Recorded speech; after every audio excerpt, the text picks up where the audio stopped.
Oi, gente, tudo bem? Sejam muito bem-vindos, bem-vindas a mais uma live literária.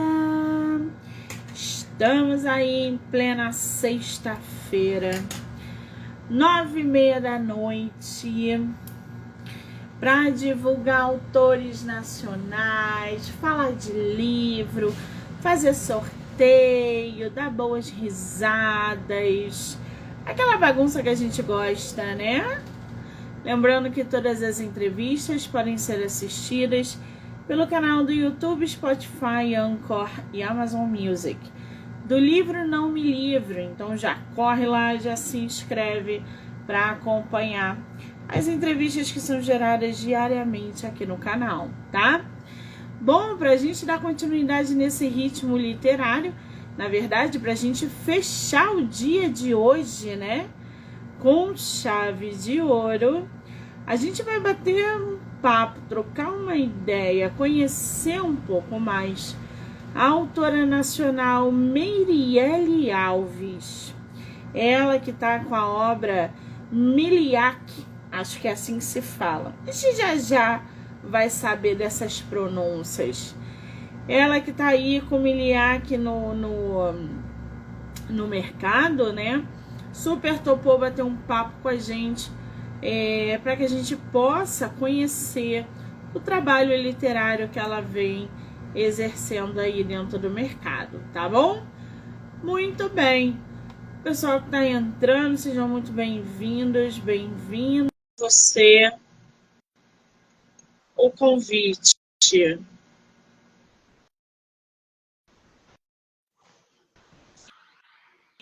Olá! Oi. Ah, agora eu estou vendo um rostinho. Tudo bem, querida? Bem-vinda! Obrigada. É muito bom estar aqui.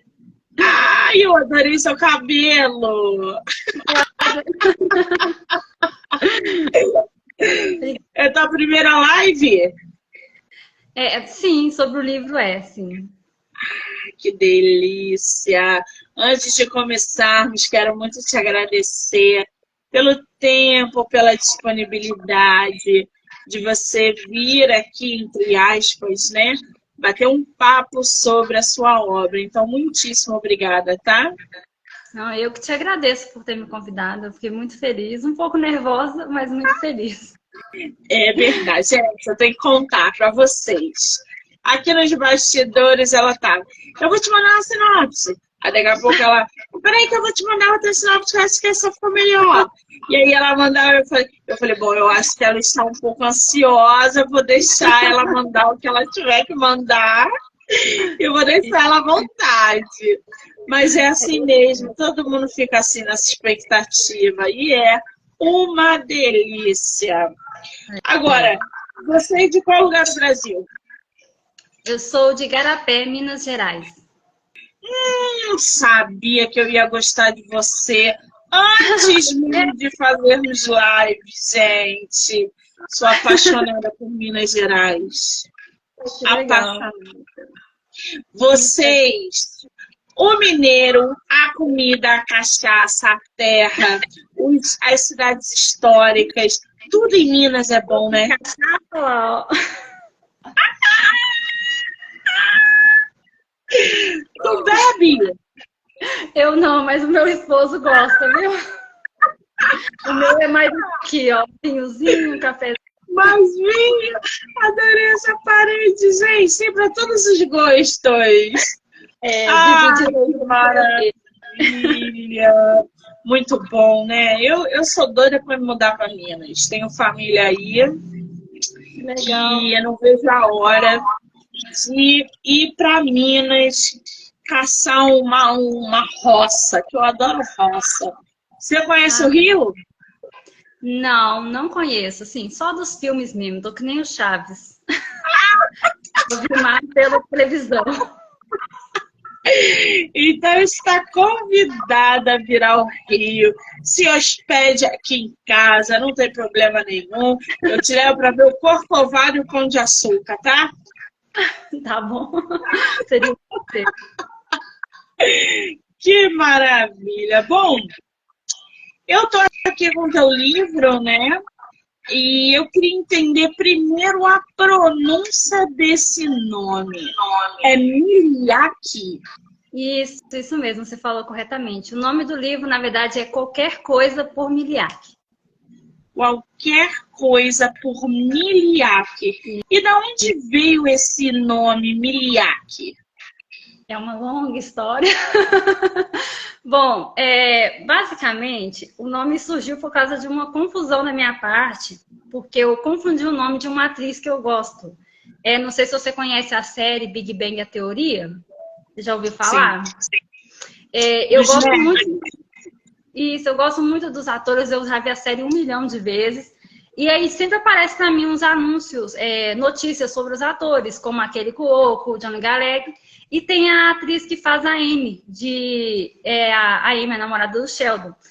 E o nome dela é Aim Bialik. E eu cismava que o nome dela era Biliak.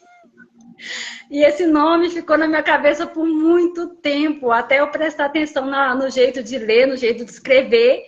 E aí eu fiquei com esse nome na cabeça, porque eu cismava que o nome dela era Mayim Biliak. Aí, para poder tirar o nome da minha cabeça, eu anotei a forma que eu achei que escrevia. E aí eu falei assim, vou criar uma personagem chamada Miliak. E aí acabou que eu anotei, e aí quando eu decidi escrever essa história, eu falei assim, vou usar aquele nome diferente lá, porque eu acho que eu nunca vi isso antes.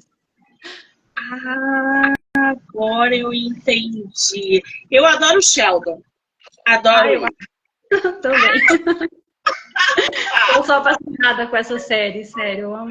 Gente, eu casaria com o Sheldon sem pensar. Ele é do jeito que eu gosto. Cheio de toque, cheio de problema. Ele, com certeza, a gente ia se encaixar, com certeza. E tem o Sheldon Pequeno, né? A série do Sheldon Pequeno, tu já viu? Sim, já, claro. Gosto muito também. É mais gostosa ainda essa série. Porque o garoto arrebenta, né? Nossa, o enredo dela, não só o Sheldon, mas todos os personagens da série, eu achei incrível. Fica aí a dica para quem não conhece a série do Sheldon, que é aquele nerdão lá, todo cheio de toque. A série é engraçada, é boa, vale muito a pena. Ele é autista? Eu acho que ele né? Na série já deixou bem claro que ele tem um transtorno obsessivo compulsivo. Mas sim, com certeza ele deve ter também o espectro. Com certeza. Muito bem. Agora, você tem teu livro físico aí ou ele só tá digital? Como é que tá isso? Então, eu cheguei até a comentar com você no dia que você me chamou, porque o livro ainda não está publicado, né? Eu estou em processo de lançamento dele, porque a ideia era lançar esse ano, né? A gente está vendo aí se vai dar tudo certo para poder já publicar ele. Com certeza vai sair a versão digital e eu estou planejando fazer a versão física também. Ai, que delícia, gente. Eu posso mostrar essa capa pro pessoal? Pode, se você conseguir mostrar aí, pode. Vamos lá. Vou mostrar para vocês a capa do livro que vai chegar no mercado da nossa autora. Olha isso, gente. Aqui são pessoas, tá vendo? A gente já vai entrar nessa atmosfera meio macabra, onde há pessoas ensanguentadas como se estivesse caindo de um penhasco, homens, mulheres, tem faca, tem uma arma aqui. Então, a capa, ela tem vários elementos da história, tá vendo? Aqui, muito sangue. Esse seu livro vai ser publicado independente ou é por editora? É independente mesmo. Eu mesmo tô patrocinando tudo. Nossa, e foi você quem fez a capa? Não. Quem fez a capa para mim foi a minha prima. Eu sou designer também, mas eu optei por terceirizar essa parte. E aí eu deixei por conta da minha prima, que também é designer. Eu não sei se ela está na live agora, se ela tiver, depois dá um oi. Minha prima Carol que fez. A gente conversou, mandei umas referências, falei mais ou menos o que eu queria e ela até me surpreendeu, na verdade. Eu fiquei Não, ela apaixonada. nos surpreendeu, né? Ela nos surpreendeu.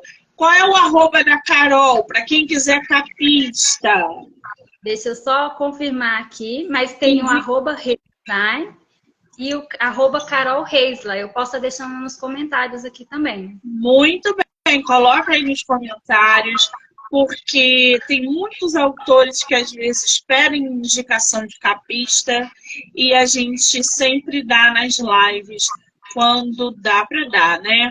E aí tá aí o arroba. E Eu vou depois, deixar... quando a live acabar, você marca ela também, Vou tá? marcar, vou marcar. Eu vou confirmar. Muito bem, Carol, você está de parabéns. Essa capa está lindíssima. Lindíssima. Agora, o que traz o teu livro Qualquer Coisa por Miliar? A história, ela conta a história de uma garota que ela perdeu os pais quando era muito pequena, né? Uns 5 a 6 anos. E quando ela era pequena, ela já sabia que ela havia sido prometida em casamento para um homem muito mais velho. E esse casamento aconteceu quando ela tinha 16 anos de idade, né? Acontece que ela viveu durante quase 15 anos, né? 15 anos, até mais ou menos os 29 anos de idade dela, vivendo nesse relacionamento completamente abusivo. Muito tóxico, muito narcisista, aquela coisa de abusos psicológicos, físicos e emocionais. Até que o esposo da Miriam sofre um ataque financeiro, alguém rouba dele mais de 15 milhões de euros.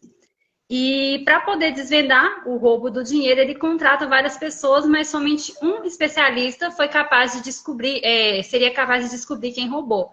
Acontece que a Miriam acabou se apaixonando por esse especialista, né? Esse hacker.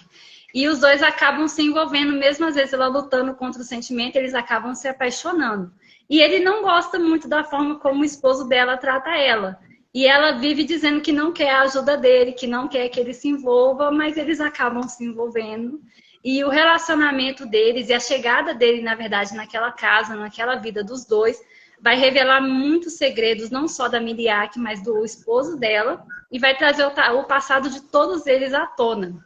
Assim, em questão de um ano. A história começa no final do ano e acaba no decorrer de 12 meses.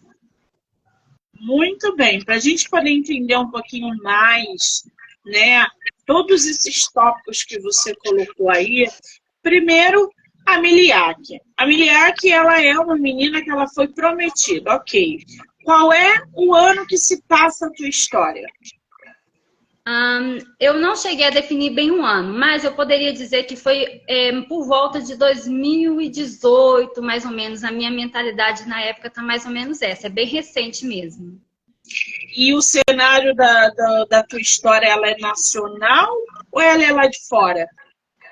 Então, tem uma mistura, né? Por exemplo, eu quis trazer um pouco da cultura brasileira, mas a ideia, desde quando eu tive essa ideia, ela não tinha como passar no Brasil.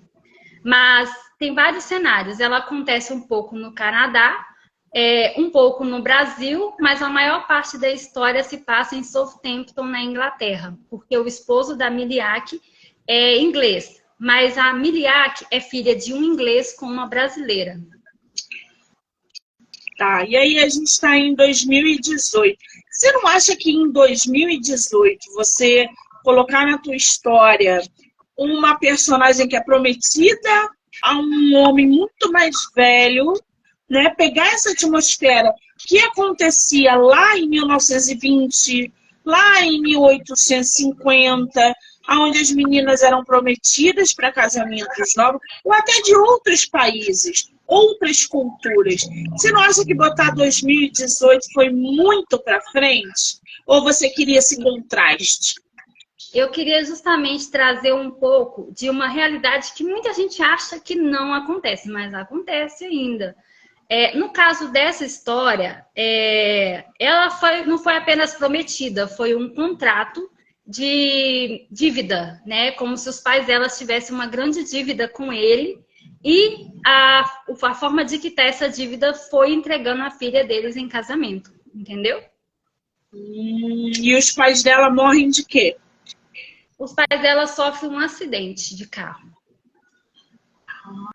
É alguma coisa suspeita? É pra gente estar com a pulga atrás da orelha? Pode ficar. Muito bem. Essa dívida, né? Qual é o nome do marido da Miliak? Oliver. Oliver. Essa dívida que os pais da Miliak tinham com o Oliver era relacionada a quê? A família dela, os pais dela, tinham uma empresa assim, tão grande quanto a do Oliver, só que eles sofreram muito ataques financeiros muito semelhantes à do Oliver, só que, sim, pouquíssima diferença, né?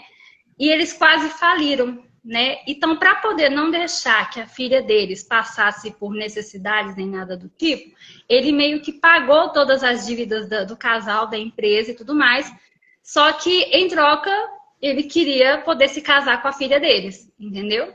E meio que o contrato foi assinado, só que pouco tempo depois, eles acabaram morrendo.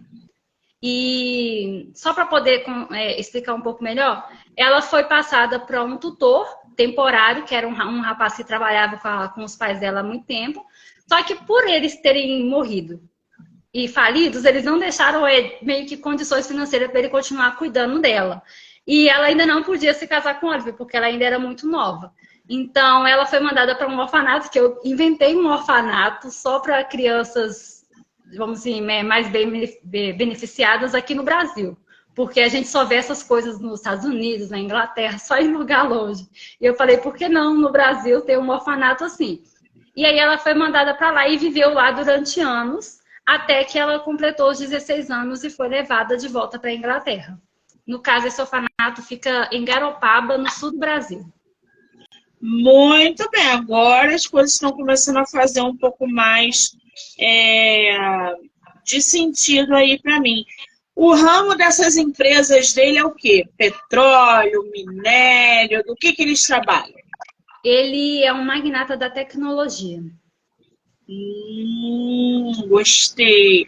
Aí já é bem atual, né? Porque a tecnologia é fundamental nos dias de hoje. Bom, o livro fala o seguinte: Miliak perdeu os pais quando criança, mas antes de morrer, eles haviam prometido em casamento para Oliver, quando ela completasse 16 anos. Fala um pouquinho pra gente sobre o Oliver, porque a gente só sabe que ele é um milionário e muito mais velho que a Miliak. Qual a diferença de idade? Quem é esse personagem? O Oliver, ele tem 58 anos, se eu não me engano, 58 anos, né? Ele é quase 20 anos mais velho do que ela. E ele é assim, a personalidade dele pode ser dita como egocêntrico e narcisista mesmo. Ele é aquele tipo de pessoa que, além de gostar muito de dinheiro, ele gosta muito de si mesmo, né? Eu até fiz um post lá no meu feed apresentando os 3 personagens principais, que seria a Miliak, o Oliver e o Jun-ho, que é o analista de dados. O Oliver, ele também é alcoólatra. Ele gosta de beber, ele gosta de mandar, ele gosta que tudo seja feito do jeito dele, né? Absolutamente tudo tem que ser exatamente do jeito que ele quer. Tanto que na história fica bem claro que o serviço dos analistas acaba saindo muito mais caro do que o dinheiro que foi roubado dele. Mas ele prefere descobrir quem fez aquilo do que... Ele nem se importa com o dinheiro que ele vai gastar, ele quer saber quem foi que roubou dele. Muito bem. E a Miliak casa com ele com 16 anos? Com 16 anos. E ele tem 58? Não, ele é 20 anos mais velho que ela, né? Então, no caso, quando ele... Eu não sou boa de conta, não, gente. Se alguém souber... Tá, entendi. Ela tinha 16 e ele era 20 mais velho que ela, né? Ele porque 15 anos se passam, né? Ela vive 15 anos com ele. Agora eu entendi. Bom, Miliak vive por 15 anos em um relacionamento tóxico, abusivo e narcisista, já que o Oliver tem todo esse perfil. Como é que foi para você construir um personagem masculino com essas características e abordando algo que hoje sempre foi comum? É porque hoje é mais evidenciado. uma mulher dentro de um relacionamento tóxico, sofrendo abuso emocional, psicológico, físico. Como é que foi a construção? Olha, vou falar para você, foi um pouco difícil, porque é um tema assim que eu não estou muito familiarizada, então eu pesquisei muito, muito mesmo. Tanto que depois que eu escrevi o livro, e algumas pessoas até já leram, algumas amigas minhas já leram, conforme fui revisando, eu fui acrescentando alguns outros detalhes, porque assim, não é um assunto que eu estou muito familiarizada, mas eu sei que isso é a realidade de muitas mulheres. Eu sei, e quando eu falo assim de relacionamento narcisista, eu estou sendo muito específica no narcisismo, naquela questão do homem, ou até mesmo de mulheres, que ao mesmo tempo que faz o outro se sentir especial, o diminui. Então, ao mesmo tempo em que ele fala que ela é linda, ele a trata mal logo em seguida. E essa personalidade do Oliver é apresentada logo no primeiro capítulo. É um baque inicial que o leitor vai ter a respeito dele, entendeu?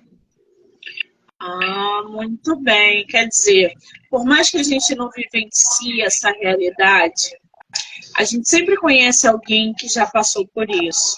Eu não sei se você tem amigas que já vivenciaram, mas quando a gente olha para o lado, pode ser o vizinho, pode ser o colega do escritório, pode ser aquela mulher que você encontra na hora que você vai deixar a filha na escola.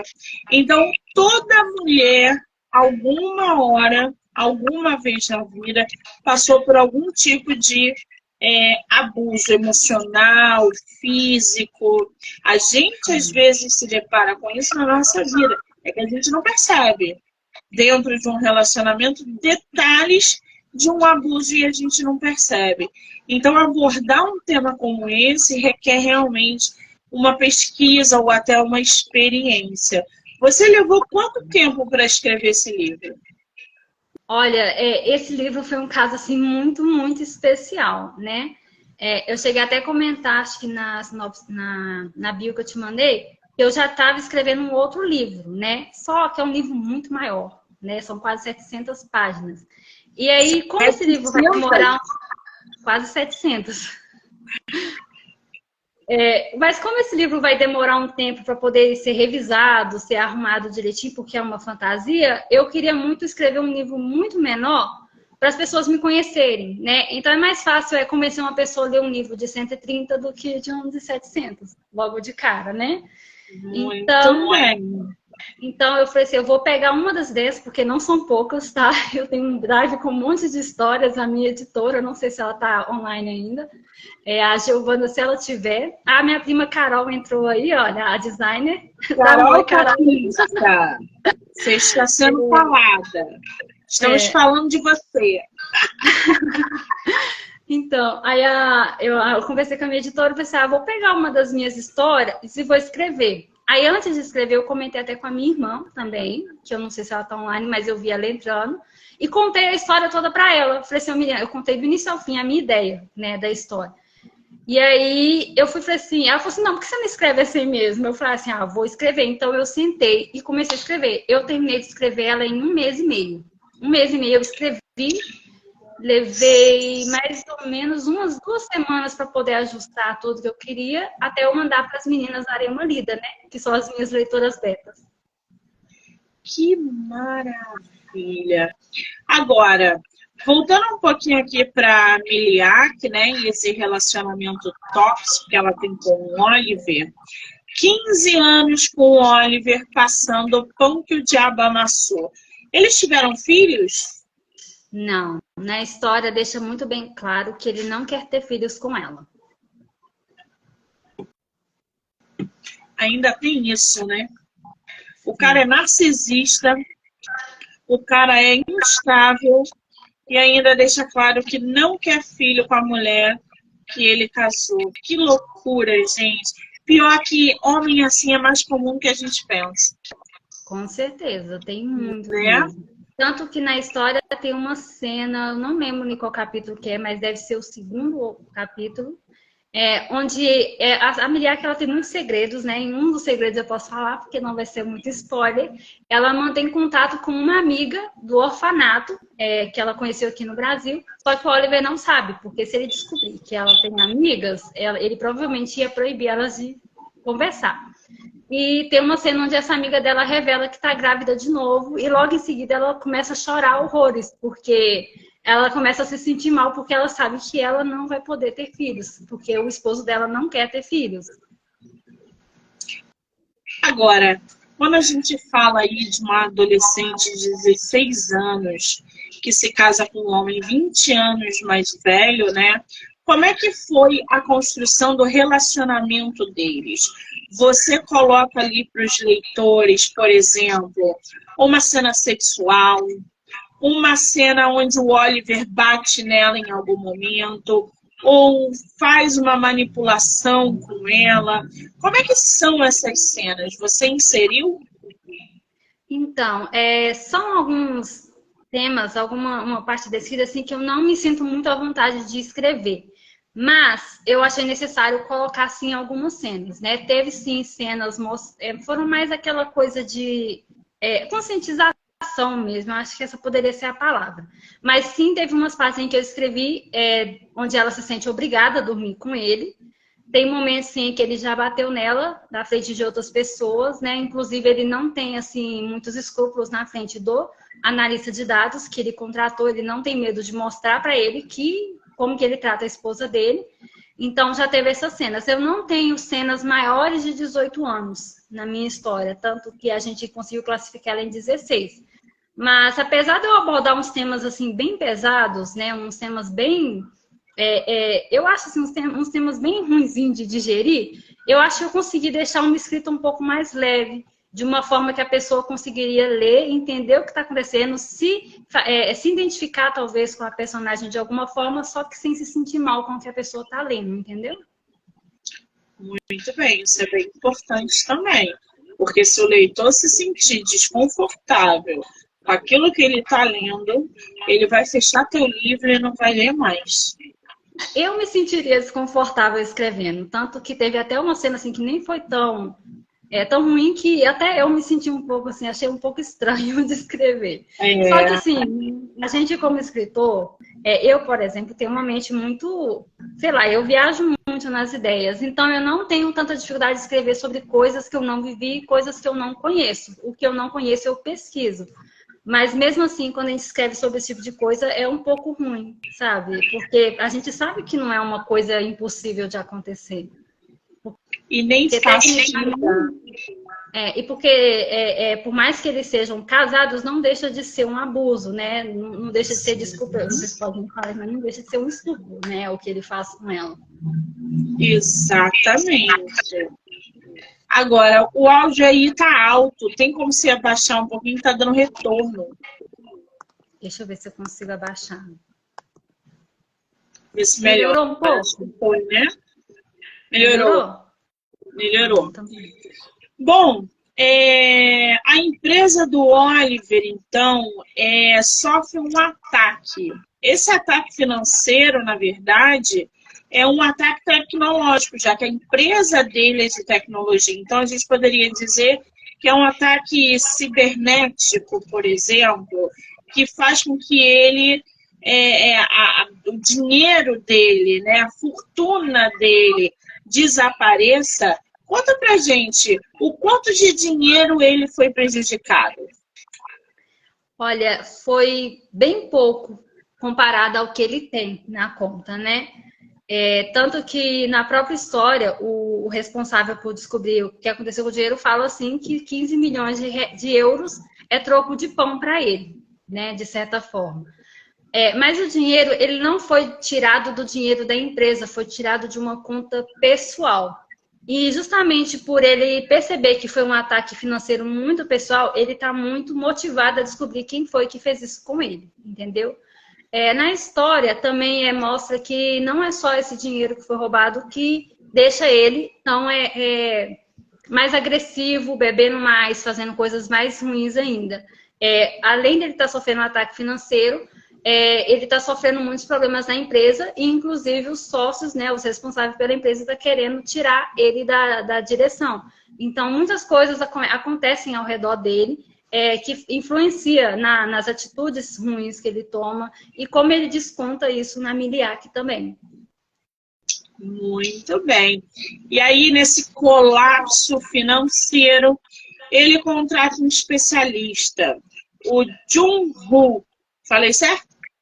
Isso. Jung-Woo. Quem é esse personagem? É Jung-Woo. Jung-Woo. Isso. Eu sou dorameira, né? Não sei se vai ter alguém aí que é também. Mas eu gosto muito de assistir dorama e já tinha bastante tempo que eu queria introduzir um personagem asiático na minha história. E por eu gostar muito de assistir esses K-drama, eu decidi introduzir um personagem coreano, né?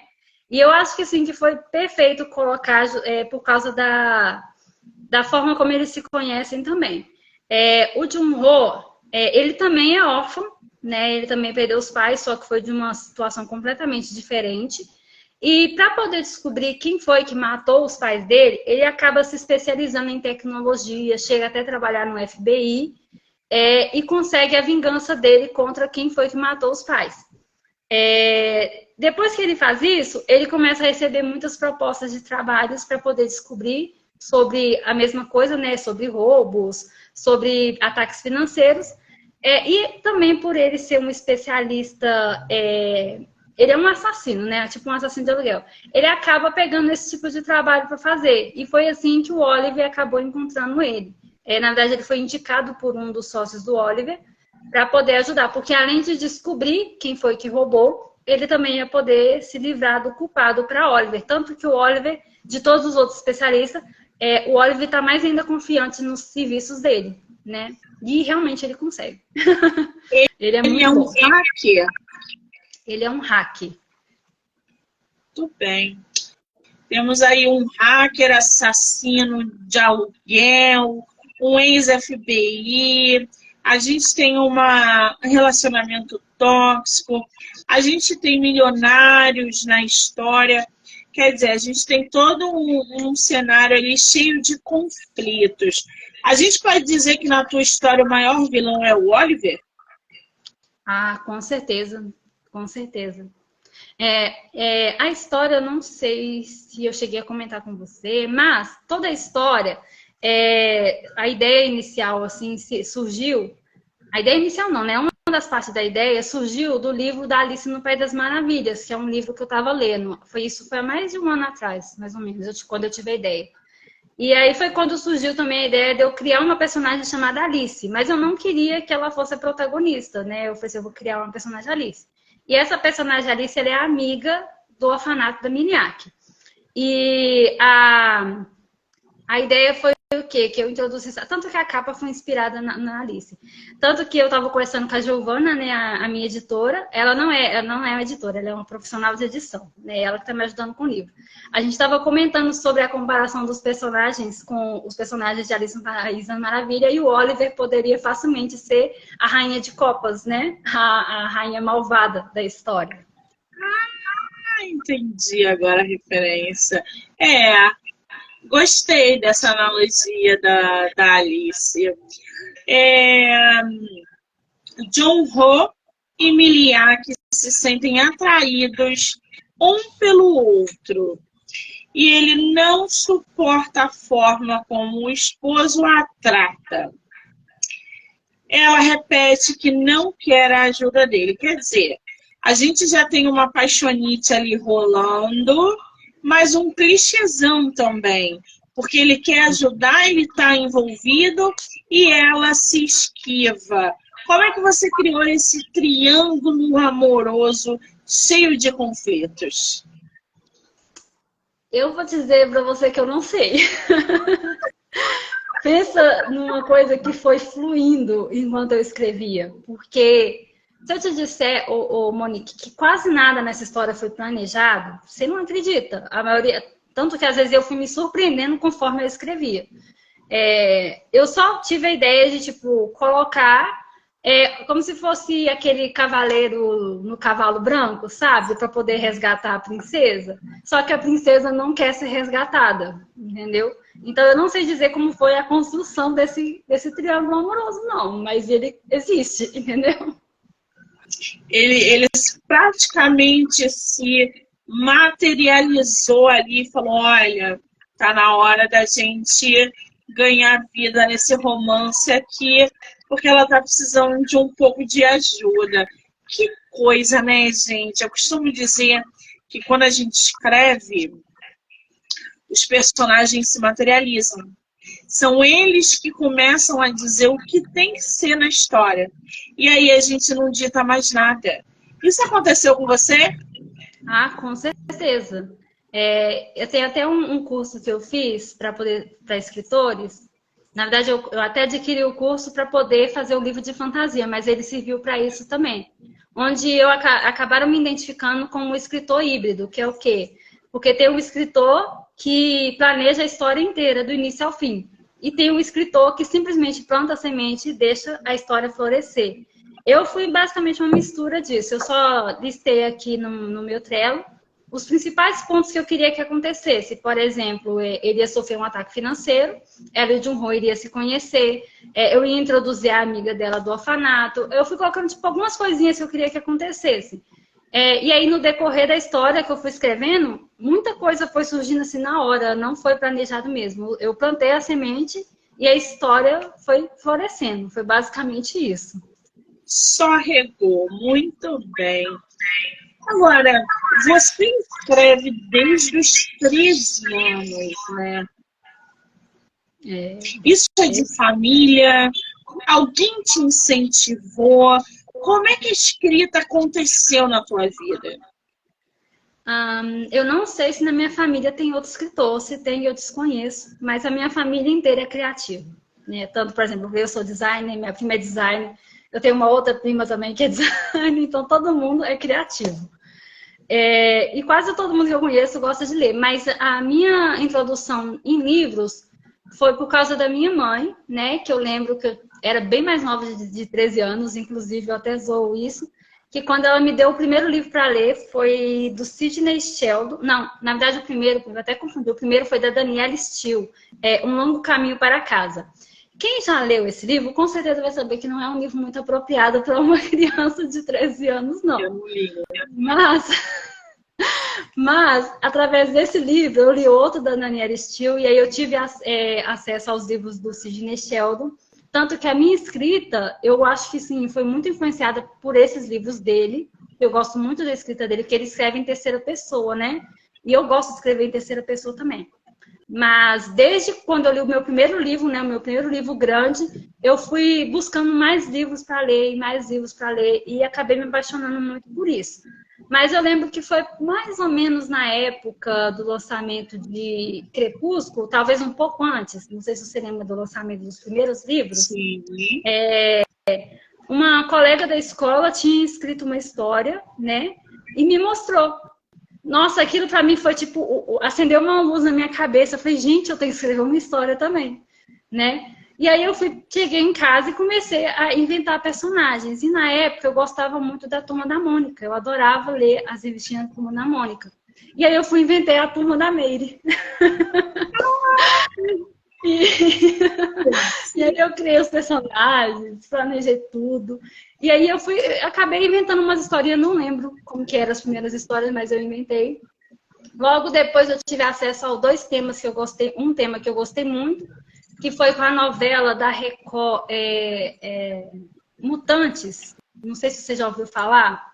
Já. E o desenho dos X-Men. Aquilo para mim também foi o início assim, de uma explosão de cabeça. Eu falei, gente, eu vou criar personagens que têm superpoderes. E aí eu inventei essa história e eu escrevi ela em quase 2 cadernos. Eu comecei a escrever essa história quando eu tinha por volta dos 13 anos a 14 anos, mais ou menos, que eu desenvolvi essa ideia. Que maravilha. Agora, tu continua sendo uma leitora voraz? Ah, sim, eu adoro. Eu sou fanfiqueira também, né? Eu gosto de ler fanfics de coisas que eu gosto também. Eu também gosto... Por incrível que pareça, apesar de eu gostar... O meu gênero favorito é fantasia. Mas Eu gosto muito de ler livros de não ficção, né? Eu gosto muito de ler diversos tipos de livros, na verdade. E leio não só livros, mas eu gosto de ler arte. Eu leio quase tudo que colocar na minha frente, eu tô lendo. Até rótulos de shampoo, se deixar, eu leio. Qual foi o último livro que você leu? Na verdade, eu tô lendo um livro agora, chama O Primeiro Dia do Resto de Nossas Vidas. Eu acho que é esse o Já ouvi nome. falar. Inclusive, eu estava até falando com a minha editora que eu estou frustrada com esse livro, porque eu não sabia que ia demorar tanto tempo assim para o casal se conhecer. Não li, não, eu só escutei falar desse livro. Um dia Ele me deu uma bombada aí. Eu E gostei qual é o... muito da escrita, eu gostei muito da escrita da autora, muito bom de ler o jeito que ela escreve. Fica aí a dica. E qual é o livro que você não indica, que você não gostou? Isso é muito difícil, viu? Eu acho que não tem assim um livro que eu não indicaria. É porque eu sou muito seletora também na hora de escolher um livro. Então, eu só escolho um livro quando eu tenho certeza que eu vou gostar dele. É muito raro Mas pegar um livro. não. Isso aí não tem nada a ver, não. Você pode escolher o livro que você tem certeza que você vai ler. E aí, na hora que você lê, você fala, putz, cara, foi para isso que eu gastei minha energia. Quer ver um exemplo? A garota que roubava livros. A menina que roubava livros. A minha expectativa estava lá em cima. Quando eu li o livro, que eu terminei, eu queria jogar ele fora, queria queimar, queria jogar. Eu odiei a menina que roubava livros. Gente, eu nunca li nenhum livro assim, clássico, que o pessoal fala muito. Eu acho que nunca li nenhum assim, não. Não, Assim, eu já li clássico que alguns eu livros que estavam gostei. na hype e tal, mas não são todos que eu li. Eu realmente sou muito seletiva, tipo assim, na hora de ler, principalmente quando é um livro grande. Eu gosto de saber se o tema vai me agradar. Então, eu também não gosto muito de ir na onda, não. Se você eu vou ler só porque tá todo mundo lendo, eu não gosto muito disso, não. Eu não leio porque estava todo mundo lendo, não, mas era uma curiosidade que eu tinha de conhecer a história. E Não, aí eu é me bom, decepcionei. é bom mesmo. Inclusive, nessa história, eu cito muitos livros que, na verdade, a maioria eu nunca li, né? Eu sou muito Tipo, engraçada, né? Eu cito o livro Jogos Vorazes, né? Na verdade, eu comecei a ler, mas eu não terminei de ler. Eu vi os filmes. Eu também cito o conto, acho que é o Conto de Aia, eu acho que é esse o nome. E a não menina que li. roubava livros também, eu cito ele, mas eu nunca li. Nunca li. O Conto de Aia, eu comecei a ver a série, não tive coragem de começar a ler o livro. Porque a série já me impactou de uma maneira que eu falei, se eu ler esse livro, eu vou ficar enlouquecida. Esse ano que bom. Se eu sou da série, eu vou procurar o livro para me ler também, uai. Pois é. Sabe um que engana muito? Outlander. Eu já ouvi falar, nunca li também A não. série é sensacional. O livro é uma merda. Bom saber. Eu comprei, fiquei assim, broxada. Literalmente. E esse ano que bombou muito foi a Biblioteca da Meia-Noite. Você chegou a ler? Não, mas eu comprei ele, né? Eu comprei a versão digital para me ler e ele está na minha lista para me ler depois do primeiro dia do resto de nossas vidas. Nossa, que nome grande, né? Leia. Mas eu Sensacional. é bom ele. Então eu vou ler. Eu gosto de indicação. Eu comprei ele, mas eu não li ainda não. A Biblioteca da Meia-Noite é sensacional. E a biografia da Rita Lee, se você puder, leia. Eu fui esperando nada. Falei, deve ser uma biografia churreca. Eu adoro. Então, eu tenho certeza que eu vou gostar. Muito bem. Já temos aí várias referências, inclusive dentro do livro da nossa autora, o que é muito bom, né? Porque livro que dá referência de outros livros é sempre muito válido. Agora, projetos para 2024, temos? Muitos, muitos, muitos. Eu só preciso arrumar tempo para poder colocar tudo em prática, porque esse final de ano está uma correria. Além de eu publicar esse livro da Miliac, né, que eu queria publicar muito esse ano ainda, até o final de dezembro. Ano que vem, eu acho que eu consigo publicar o meu outro livro, né? A gente está terminando de ajustar ele. Tá? É porque, como é uma fantasia, e eu criei um universo novo e um sistema de magia diferente, a gente está ajustando tudo para poder não ficar, sabe, nenhuma ponta solta, né? Nada muito difícil das pessoas entenderem. Então, eu pretendo lançar ele até a metade do ano que vem. Vai se chamar Vergel, né? Um caderno de capa prateada. Esse é um livro que, assim, é uma paixão minha. Eu escrevi ele à mão a primeira vez. Ele não tá fácil aqui para me pegar, mas eu escrevi ele à mão, né? A ideia. E aí, quando eu decidi que eu queria escrever um livro, em 2020, eu falei assim, eu vou sentar e vou escrever, eu vou sentar e vou publicar um livro. Eu não falei que eu queria escrever, eu queria publicar. E aí eu peguei esse livro e me dediquei por quase 2 anos só na escrita dele. Acabou demorando muito tempo por causa do meu trabalho, né? Então, eu não me dedicava o tempo inteiro. Então, sempre que eu tinha um tempo, eu sentava e escrevia bastante. E depois que eu concluí, eu mandei para as meninas lerem, elas adoraram a ideia. E aí, eu arrumei uma pessoa, né, que seria a Giovana, para poder me ajudar com a revisão. E também, por ela ter mais experiência, né, que ela já trabalhou em editoras, para poder ela me dar um olhar mais crítico sobre a história. E aí, ela me ajudou a organizar alguns pontos, a me ajudar a desenvolver um universo, né, de uma forma um pouco mais convincente, né? E aí a gente acha que pode ser que até metade de 2024 a gente consiga publicar ele também. E eu também queria publicar um livro de poesia que eu escrevi quando eu tinha 15 anos. E eu acho que eu vou tentar publicar ele ano que vem, porque já está escrito. A ideia agora seria só registrar e publicar também. Não sei como eu vou fazer. Muito bem, já temos projetos aí para o ano que vem. Agora, como é que os leitores conseguem, ou vão conseguir, né, quando você colocar o livro no mercado, adquirir qualquer coisa por Miliac? Seria bom se a pessoa estivesse me seguindo no Instagram e me chamar no direct para poder, porque aí eu vou avisar quando eu for abrir o lançamento, né, a pré-venda. Eu quero muito fazer a versão física dele. Eu estava até tendo uma ideia de talvez fazer um lançamento presencial em uma das cafeterias que tem aqui na minha cidade. Uma não, acho que é a única cafeteria que tem aqui, na verdade. Eu já até conversei com a moça para poder ver com ela se teria como fazer lá.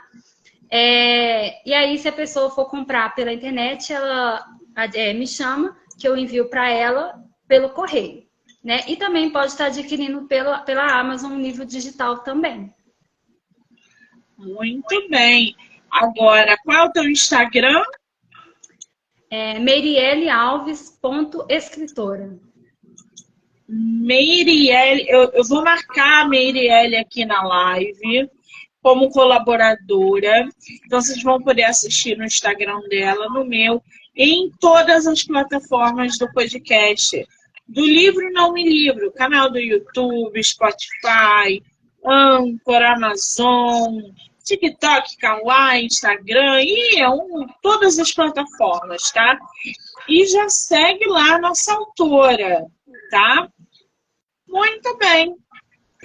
Querida, ter você no meu projeto fechando essa sexta-feira. Foi uma delícia.